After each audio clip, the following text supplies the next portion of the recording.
Hello, and welcome to Flyer TV News. I'm Tom Cook. And I'm Joe Dunham.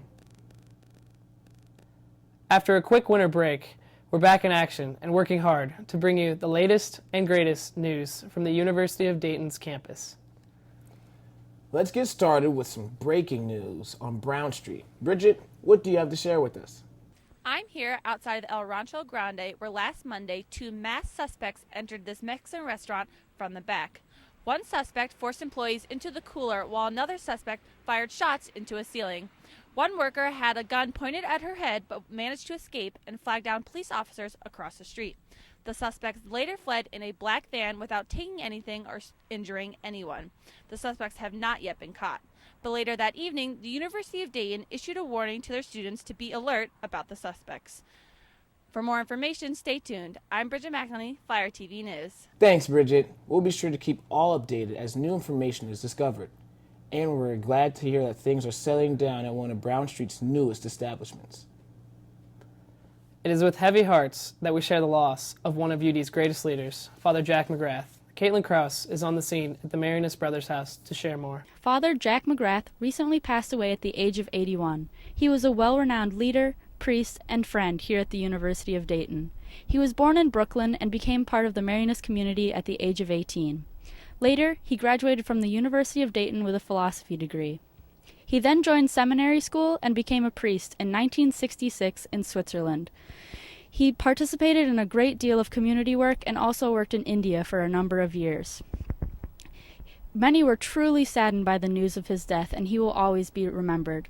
As Father Jack McGrath would say, fruit is not dessert. I'm Caitlin Krause for Flyer TV News. Father McGrath's friends, family, and the entire University of Dayton community is in our thoughts. This week marks the beginning of Black History Month, and to tell us about a new memorial on campus that commemorates one of the greatest African American leaders is Kinsey Fell. Students and faculty at the University of Dayton were surprised to find out that one of the greatest national heroes visited their beloved UD. Dr. Martin Luther King made a commemorative speech here at the Frick Center in November 1964.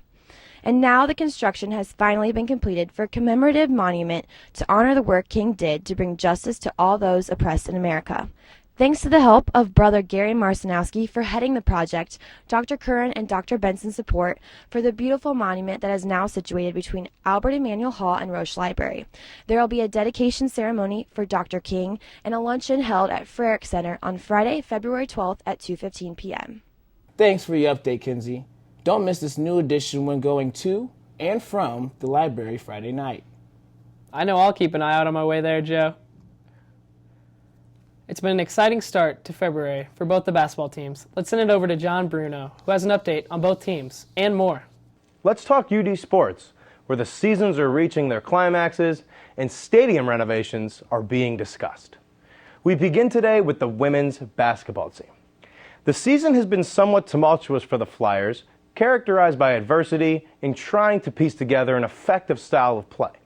The Flyers started their year brilliantly, going 6-1 and racking up key wins over Wisconsin, Vanderbilt, and Louisville. However, the dreaded injury bug bit the Flyers and threw their season off course. The Flyers lost senior guards Kelly Austria and Amber Dean to a torn ACL and left quad contusion, respectively. Thus, the shuffling of the lineup ensued, and head coach Jim Jaber was forced to call upon the help of some younger, less experienced players, as well as veterans who have seen their roles on the team enhanced. The players have used seven different starting lineups in an attempt to right the ship. But it isn't just the injuries that has plagued the team. It's also been their inability to finish close games. Most recently, the Flyers held a lead over A10 foe St. Bonaventure for the entirety of the game, but slipped up late and suffered a crushing defeat. After the game, Coach Jaber stressed the absolute importance of playing a complete game. The players seem to have taken this message to heart, winning their last 3 games. The Flyers currently sit at 11-9 on the season and 4-5 in conference play. With 8 more regular season games to go, before the A10 tournament, the Flyers will look to piece together a strong finish to their season, carrying them into the postseason. Now let's shift gears to the men's team. The team currently sits in an impressive 18-3 overall and 8-1 in A10 play. Winners of 6 in a row, the Flyers seemed poised to reemerge in the top 25 in the nation after their revenge game against LaSalle over the weekend. Yesterday, they accomplished just that. It was announced Monday that the Flyers currently sit at number 24 in the country. A congratulations is certainly in order. One of the main catalysts of the team's success has been the return of Deshaun Pierre, who sat out 10 games serving a suspension. Head coach Archie Miller has been impressed with how well Deshaun has been able to gel with his teammates, which is a true testament to the great player he is. After just 8 games, he is averaging 14 points, 7 rebounds, and 2.5 assists per contest. The Flyers will look to use their momentum to carry them into what hopefully could be another special postseason run. Finally, our last story is an update on some recently announced renovations coming to UD Arena.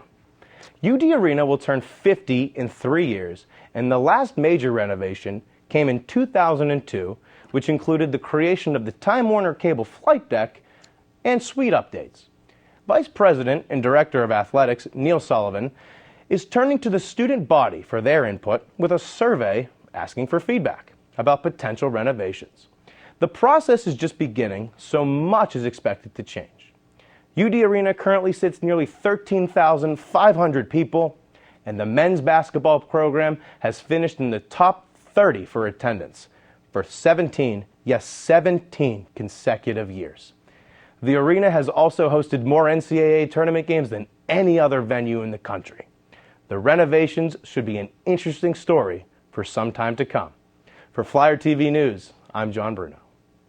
That's certainly all good news, John. We can't wait to see what's in store for both teams and their beloved home court come March.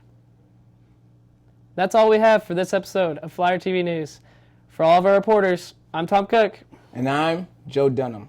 Oh, and shout out to the little furry fella who avoided the shower this past week. We appreciate you. See you next time, Flyers.